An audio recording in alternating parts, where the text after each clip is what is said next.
Hi, welcome to Not a Podcast, which is a long form discussion with me, your host, Rashid. We will talk about all sorts of different things in entertainment. So, the first thing I want to talk about today is an anime that I'm watching from spring of 2020, which is Tower of God. Now, Tower of God is an interesting show just based on its production and its background, in that it is, I believe, the first or one of the first shows that is being produced by Crunchyroll. But the main reason why this show is interesting is that it is the first show that is based not off something that is Japanese. It's the first anime that is being produced that is not Japanese in origin, in its source material. It is actually based off a Korean webtoon comic. Now, I'm not familiar with webtoons comics, but I know that they're very popular. There are a lot of Korean dramas that are based off webtoons. For example, I recently finished watching the Netflix drama Itaewon Class, which, after completing it, I found out was based off a webtoon comic. So they are very popular, and essentially just Korean version of mangas. So Tower of God, what is it about? The top level premise of the show is pretty straightforward. This is set in some sort of fantasy world with all sorts of different races, and the main premise of the show revolves around this ethereal tower, which essentially, once you reach the top of this tower, it grants the person who reaches the top anything from their deepest desires, whether it's wealth, fame, authority, or power. Anything can be obtained once you reach the top. Of course, that's what you're told in the show. That's what you're told, and that's what the characters believe. The story follows a guy named Bam, who, for some reason in the Japanese dub, he is subtitled as Bam, but he is called Yoru, which can be a bit annoying, not confusing, but annoying, that he's called something, but then the subtitles state his actual name, which is Bam. And upon a bit more reading into it, I found that Bam in Korean means night, and Yoru is the Japanese word for night. So I'm not really sure why they changed in the Japanese dub, they changed it to Yoru. My only thinking behind them doing this is because the meaning of the name Yoru or Bam, night, will come into play later on. Like, his name has an actual meaning behind it.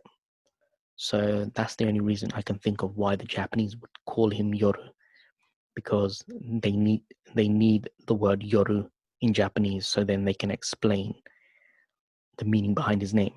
But anyway, we follow this character named Bam, who he seems like he is a character that has had a rough past, but we don't know much about his past. And from the character himself, he doesn't know much about his past. He's just he's discovered he's in rags and looks a bit beaten up and bruised. He's discovered by a character named Rachel, who essentially rescues him and nurtures him back to health. And he's very much connected to her. And where the story takes place, essentially, Rachel leaves. She leaves to climb the tower without Bam, and Bam's obsession with Rachel propels him to go into the tower itself, to also climb the tower so he can just find her. This show has a huge cast of characters. And that's one thing I like about it, is the fact that there is a huge group, there's a huge group of individuals who all look different. So they've all been given great attention to detail in their character designs to make them unique. And they all have their unique personalities and their unique skills. So this show is an action adventure fantasy show. So based on that, you have characters who look humanoid, normal human looking characters, all the way to a talking alligator man named Rack, who is one of the key team members in Bam's team. So you have a huge cast of characters. They all have their own skills. Some wield swords, some wield spears, some wield knives, and some use magic, which is what Bam uses, or he discovers he has this ability to use.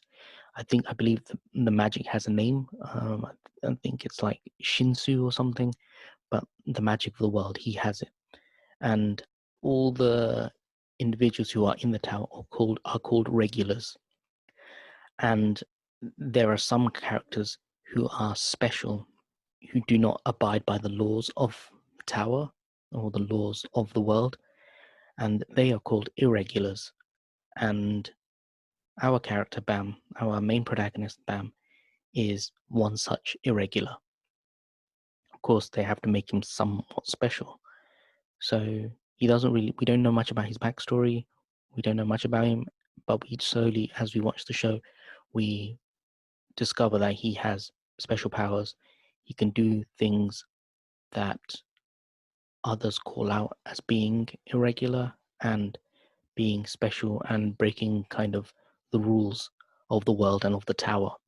So the story follows the character Bam as well as his as they climb the tower, and on each floor of the tower they're faced with different trials, which can range from individual trials where you just have to compete with other people who are also climbing the tower on that level, to team-based trials and other psychological trials as well. Some can be more active and combat focused, whereas others can be more psychological and more mental games.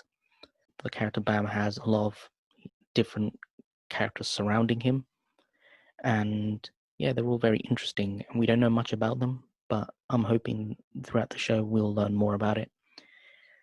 It's hard to really talk much about this show because the basic premise is simple, trying to climb the tower, this magical tower. We don't really know much about the world, the mysteries of the tower, the mysteries of the world, mystery of certain characters. There is a group of female characters in the show which are given the title of Princess of Jahad, which initially you think that this is a family, but you later find out that the Princess of Jahad is actually a title bestowed upon women, girls who go through rigorous, brutal training. Once they finally beat their other candidates, they are bestowed this title. So we are introduced to a few of them, and they all have different personalities, and they all have different motivations for climbing the tower, which you're also not sure about. Yeah, so overall, this is a really good show. If you're interested in action, adventure, drama, fantasy, and some mystery, definitely give it a watch. Another good thing I would say is the music, specifically the opening and the ending theme for this show, which I've touched on in my previous videos. As this is a Korean based anime, the studio and the development team made, I think, the correct decision of having a really well-known K-pop group do the opening and the ending songs for the show, and that's Stray Kids, a well-known I would say a rookie K-pop boy group. And yeah, they're really good with their music. They have good vocalists, they have good rappers, they have good members that can do both, very talented. And their music is very, I would say, experimental. The opening top, the lyrics for it, very much capture what, the story of Tower of God is, or what the premise of the show is. Like, they need to climb this tower no matter what. And it kind of echoes, the motivations of each character for climbing this tower. They'll climb this tower no matter what, regardless of if they have to kill other people, or do dirty things. They have to do it to climb the top of the tower. So the opening is really good. And in my opinion, the ending song, Slump, by Stray Kids, is also maybe even better than the opening song. It's much more laid back and has like a really good guitar riff, kind of like a good guitar strum melody. It's got a kind of a nostalgic feel to it. So yeah, great anime. Definitely looking forward to continue watching it. I believe it's only 13 episodes, which, without even looking at the without even looking at the webtoon, I know that probably doesn't even cover 5% of the show, or 5% of the story. There's probably so much more of the story to cover. So I'm hoping that the success of this show will allow a second season, more subsequent seasons. I'm hoping this will be more of like a My Hero Academia thing, where the first season is only like 12 episodes, and then the subsequent seasons, are 24 episodes. And obviously, I'm hoping that the success of a webtoon anime adaptation will create the opportunity for more webtoons and more Korean source material to get adapted. Interested in this kind of stuff, definitely give Tao a watch.